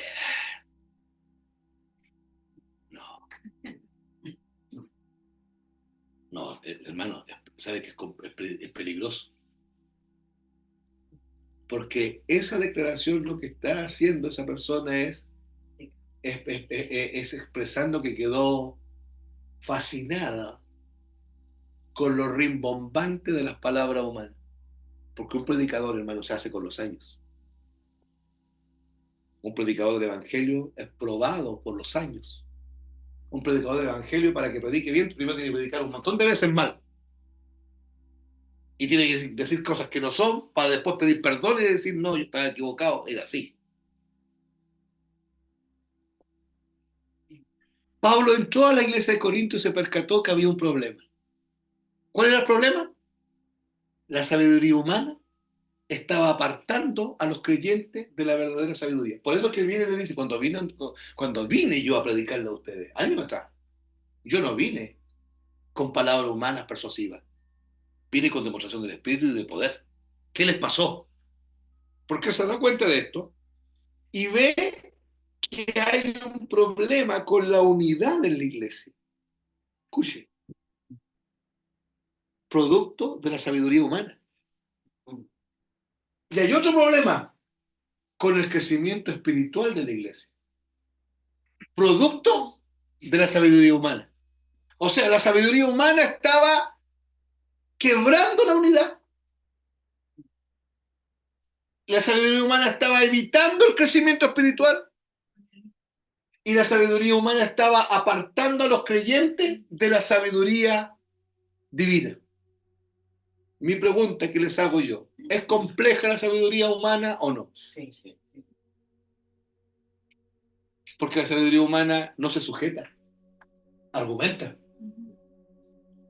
Argumenta. Opina. Opina. Da su opinión, da su punto de vista. Hermano, no. La sabiduría divina no hace eso. Mire cómo actúa la sabiduría divina. Padre, si es posible, quita de mí este cáliz. Pero que no se haga como yo quiero, sino que como tú. Porque se me estaba olvidando que me mandaste a morir. Por una micra de segundo se me olvidó que me mandaste a morir. A eso quiero. Yo vine a morir. Que se haga tu voluntad y no la mía. Esa es sabiduría humana, sabiduría divina. Ahí hay un ejemplo en la persona de Cristo de cómo actuaba la sabiduría divina en él mismo. Sin embargo, decía sabiduría entre los que han alcanzado madurez. ¿Se acuerdan que Pablo decía eso? Hablamos sabiduría entre los que han alcanzado madurez. Escuche.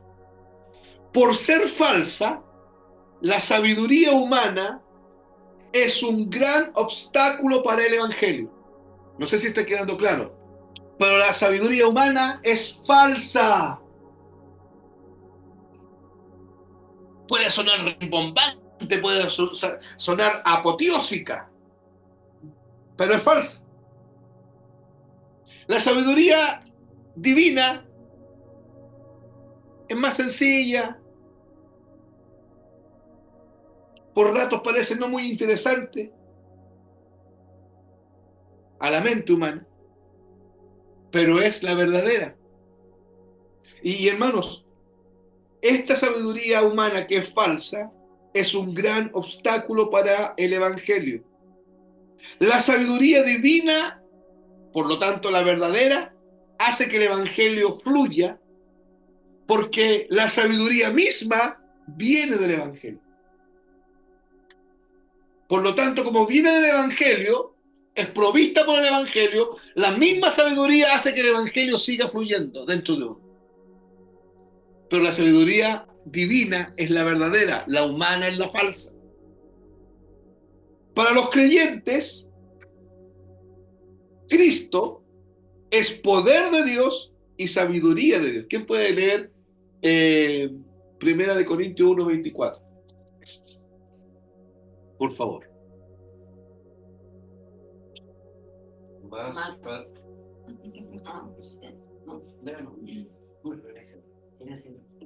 Más para los llamados, así judíos como griegos, Cristo, poder de Dios y sabiduría de Dios. Ya. Eso dice Pablo. Que para los llamados, ya sean griegos, judíos, chilenos, los que sean, Cristo es Poder de Dios poder de Dios y sabiduría de y Dios. sabiduría de Dios. Hermano, mire lo que provoca la revelación en nosotros. Ahora, vuelvo a lo que Pablo dijo. Pablo dijo, sin embargo, hablamos sabiduría entre los que han alcanzado madurez. ¿Qué dice Pablo? Que se hablan sabiduría entre los que han alcanzado madurez. Ya, veamos eso. Operador de la operación, hermano. Repite.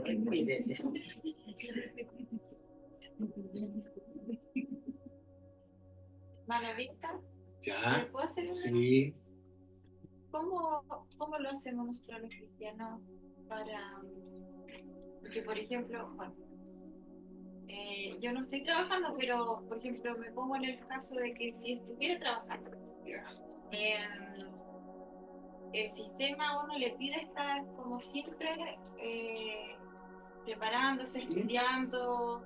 Entonces, en el fondo, es sabiduría humana que uno tiene que ir adquiriendo conocimiento humano y que por lo general siempre va en contra de obvio, o sea. Sí, correcto.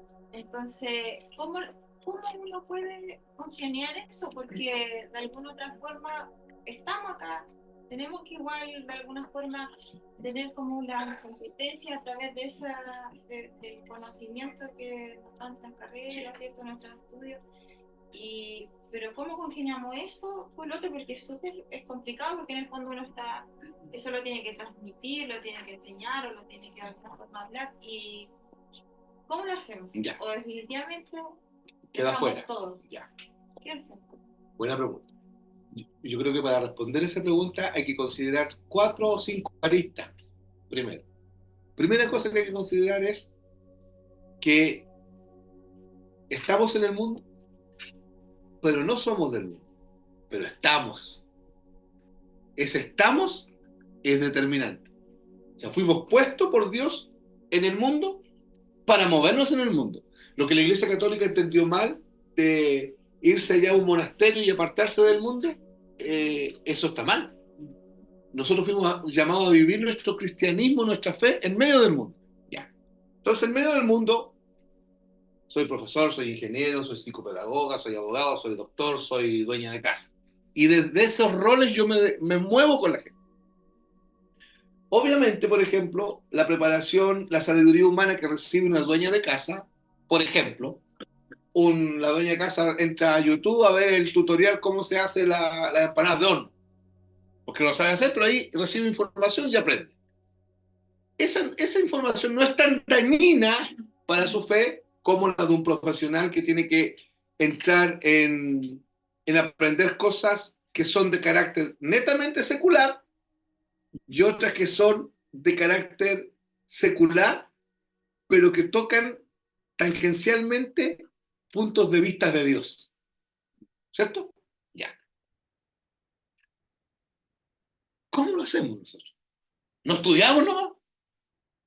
Si no estudiamos y no nos capacitamos, vamos a ir quedando desfasados en este mundo donde Dios nos puso. Y Él nos dice, si yo me mandaron a trabajar y yo soy el que fui contratado para ser el conserje, yo tengo que ser el conserje a los ojos de Él. No para mi jefe, a los ojos de Él, y tengo que hacerlo bien y por excelencia. Pero si fui contratado como, tu caso, psicopedagoga, para hacerlo bien y con excelencia tengo que capacitarme. Porque si no me capacito, en 5 años voy a quedar totalmente desfasada en la información, ¿cierto? O quizá antes. Ya. ¿Cómo lo hago entonces? ¿Lo dejo fuera? No, no lo puedo dejar fuera porque tengo que ser responsable con aquello que Dios me dio, que es una profesión para desde ese rol honrar al Señor. ¿Cómo se conciliar estas cosas que son inconciliables, como lo hizo Pablo? Cuando estuve entre vosotros me propuse no saber cosa alguna. No es que él no sabía cosa alguna, la sabía mucho. Yo me imagino, Pablo, tú podrías dar una charlita, le diría yo, de disciplina militar. ¿Podría o no?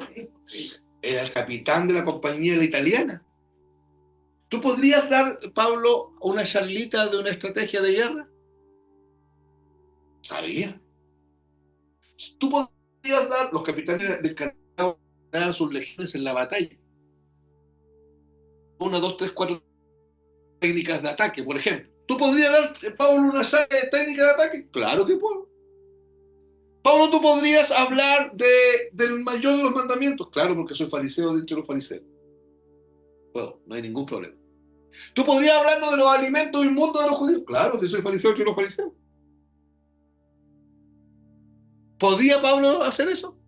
Podía. ¿Había información humana? ¿Había sabiduría humana en Pablo? Sí. ¿Cómo consiguió la cosa? Se propuso. no saberlo. Pero la sabía.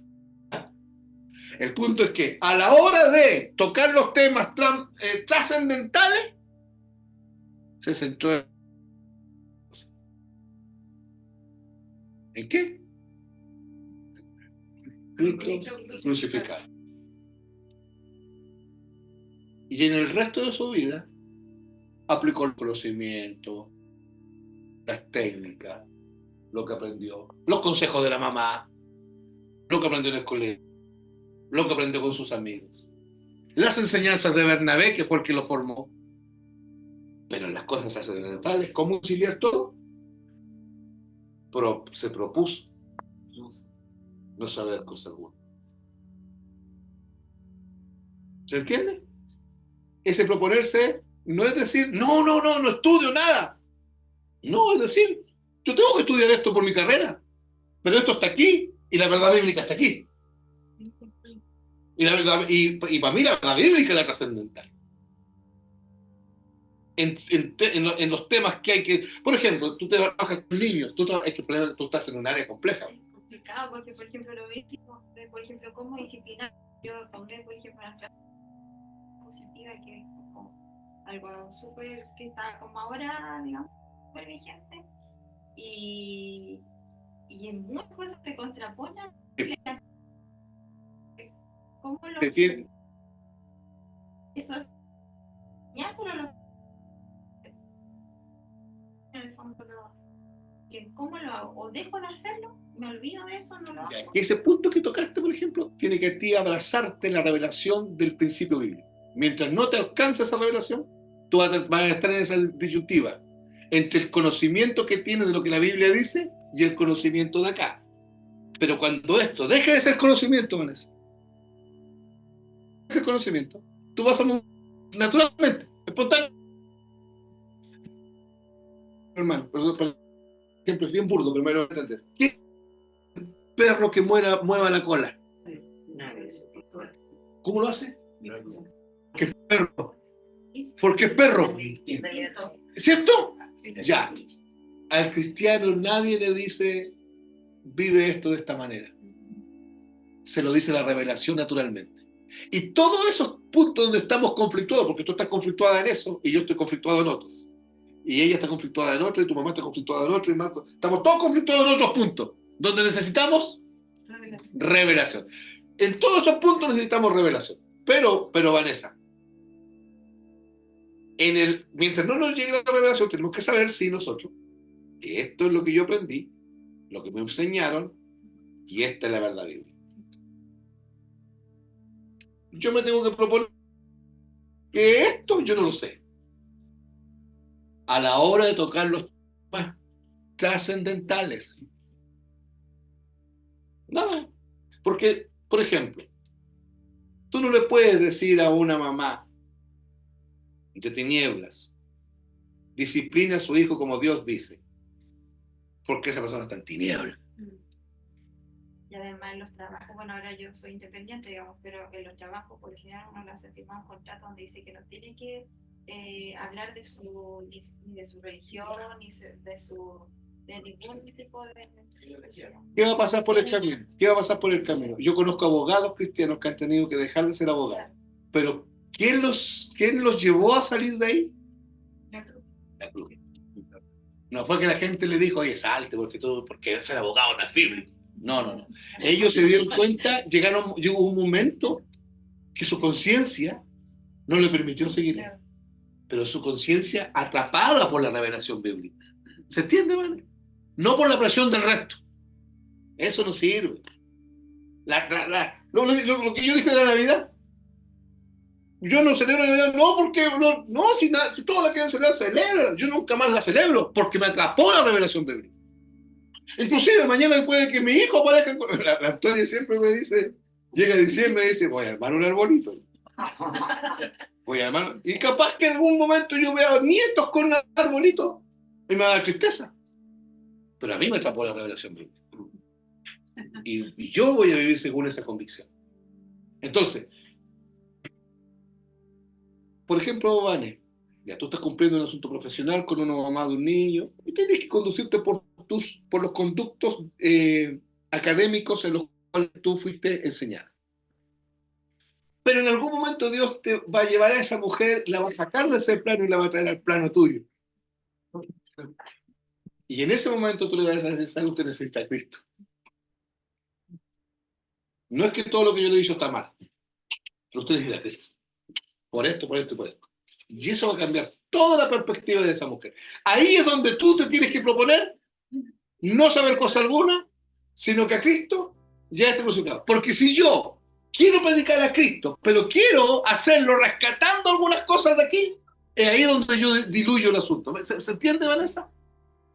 No es que esto no me sirve, no es que mi preparación académica no me sirve, no es que de hecho nuestras experiencias de vida, claro que, no, que sí sirven, pero yo no las puedo traer a la hora de predicar a Cristo porque mi experiencia de vida no sirve.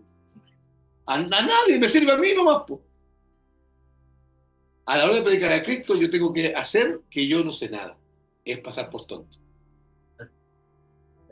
¿Se entiende? Eso, sí, y débil. Y el problema es que mi carne no quiere eso. Correcto. Y estamos acostumbrados a que nos premien, que nos aplaudan, que nos digan lo hizo bien. Oye, usted es el mejor trabajador. Usted, oye, pero si tú saliste con excelencia académica. Oiga, sí, eso es. Todo el Evangelio agarra nuestros diplomas y los tira al tacho de la basura porque no sirven. No. Vamos bien, hermanos. Quería decir esto y termino. Madurez. Porque Pablo hablaba de sabiduría con los que han alcanzado madurez. Ya, anoten ahí, madurez, 2 puntos. Y la palabra griega es teleios. Así, teleios. Esa es la palabra griega. Y teleios significa, mire, perfecto, completo.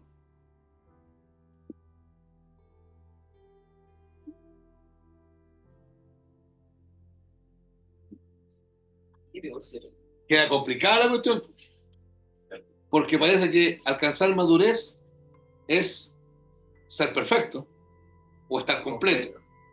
Y si nos miramos al espejo, no somos ni lo uno ni lo otro, ¿cierto? Ya, pero teleios no significa eso nomás.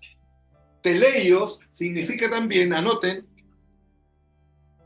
se refiere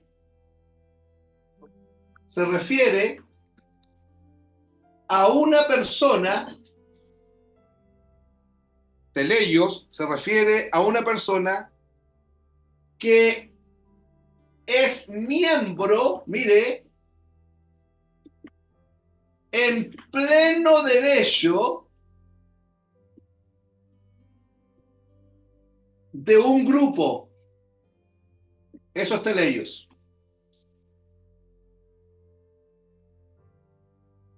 Es uno dentro de lo mismo que está completamente, miren, iniciado. Eso es teleios. Se refiere a una persona que es miembro en pleno derecho de un grupo. Es uno que está plenamente iniciado. Eso es teleios.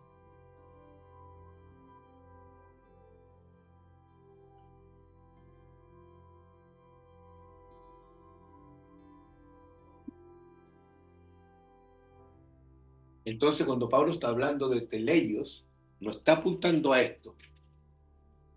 Está perfecto y completo. Está apuntando a alguien, hermanos, que es miembro en pleno derecho, facultativo, porque lo han facultado para estar ahí, en ese grupo, que se llama iglesia, que se llama cuerpo de Cristo. Porque ningún hombre tiene el derecho de ser parte del cuerpo de Cristo. Ningún hombre tiene el derecho de ser hijo de Dios. Por eso, Juan 1:12, más a todos los que lo recibieron, a los que creen en su nombre, se les dio el derecho, la facultad de ser ellos, el texto original dice, de llegar a ser ellos hijos de Dios. Te dieron el derecho porque no lo tenías. No te hicieron medio hijo de Dios. Tienes pleno derecho a decir, soy hijo de Dios. El día me dijeron, yo dije algo parecido y me dijo, ay, me gusta Dios. Tú eres hija de Dios. Ay,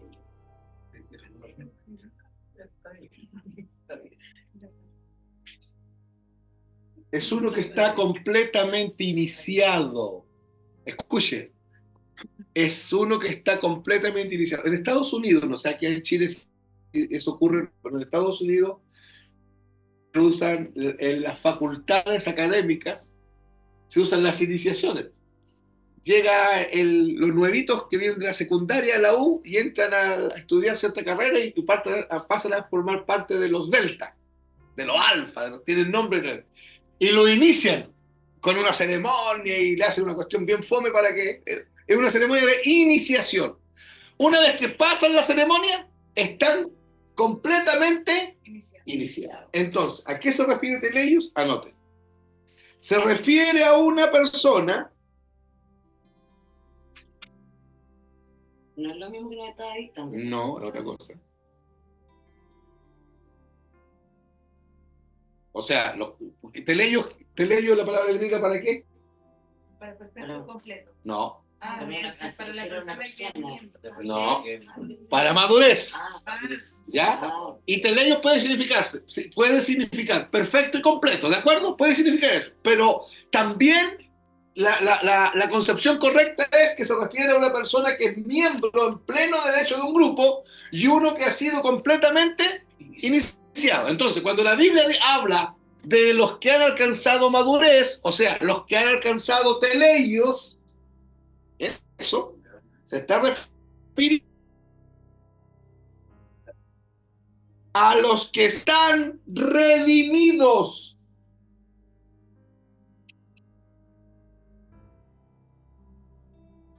Y han confiado plenamente en la obra de la cruz. Esos son los teleios.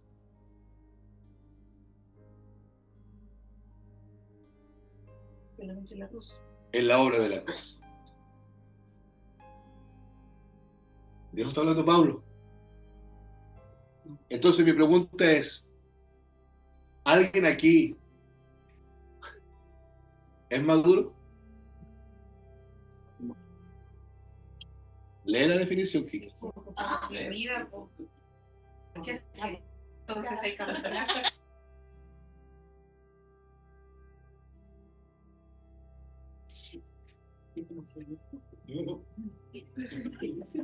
Yo me tocó que también pillaron. Hermanos, ¿estamos redimidos o a medio redimir? ¿Estamos de camino al reino de la luz o ya estamos en el reino de la luz? ¿Estamos medio muertos y medio vivos o estamos vivos? Entonces, hermanos, somos los que hemos alcanzado madurez. Ahora escuchen. Hemos alcanzado madurez y seguimos madurando. Entre ellos se habla sabiduría.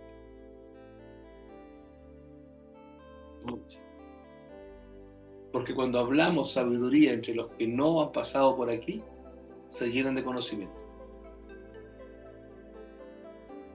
Por eso es que no tenemos que perder de vista la congregación y la iglesia. Nunca. Yo no puedo decir quién es congregación, ni quién es iglesia. Yo no puedo decirlo. Pero la diferencia está. Jesús lo dijo, que crecen juntos. El trigo y la cizaña. Crecen juntos. Y hermanos, ¿saben? Son idénticos. Tienen una sola diferencia. Es tremendo esto. Son idénticos. Pero la cizaña es más liviana. Porque no tiene grano. Entonces cuando viene el arnereo, el viento se la lleva. Lo único que queda es el trigo. Pero el que arnerea es Dios.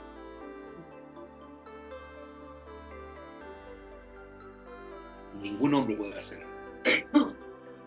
Y cuando los hombres lo quieren hacer, entran en un problema gigantesco. Entonces, ahora estamos hablando de esto. No es para que usted salga de aquí averiguando quién es la cizaña. Es para que usted y yo salgamos de aquí asegurándonos de que somos trigo. Y si tengo mis dudas, porque el Espíritu Santo me va a hablar. Me va a hablar. Si tengo mis dudas, Señor, entonces transfórmame en trigo. Que aparezca el grano. Que aparezca el fruto. Y el fruto es Cristo manifestado, la sabiduría de Dios. ¿Se está entendiendo, hermanos? Miren lo que hace la revelación en nuestra vida. Para referirse a la salvación, Pablo usa el aspecto de la madurez. Y los que han alcanzado madurez son los que están redimidos y han confiado completamente en Cristo Jesús. Escuchen. El apóstol no está diciendo que él expresa la sabiduría de Dios solo cuando está con creyentes avanzados en la fe, sino solo cuando está entre creyentes que viven de verdad en la fe. Se expresa la sabiduría de Dios siempre que estoy entre mis hermanos, aunque estén recién convertidos, han alcanzado madurez. Pero el alcanzar madurez no está hablando de que son perfectos, sino que han alcanzado un estado de perfección dado por Cristo y son perfectos perfeccionándose, santos santificándose, puro purificándose. Por eso dice el libro de Apocalipsis, dice, el que es puro, purifíquese todavía. El que es santo, santifíquese todavía.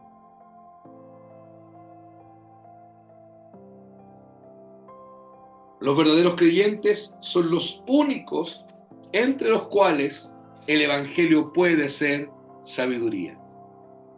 Mientras que los que rechazan a Cristo escuchan su mensaje como locura, los confunde.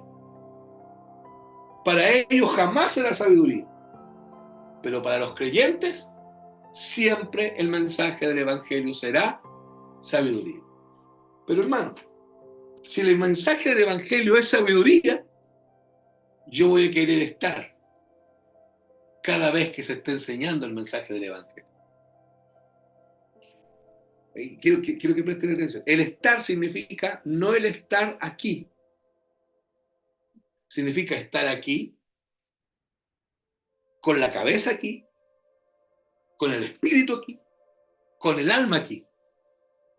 Lleno de problemas, lleno de tristeza, lleno de angustia quizás, pero entendiendo que la exposición al evangelio va a producir en mí que el espíritu de sabiduría y revelación vengan y me muestren a Cristo dentro de mí. Sabemos muchas cosas, hermano, pero necesitamos que Cristo se haga carne y sangre dentro de nosotros. Amén. ¿Alguna pregunta? Llegamos hasta aquí hoy día.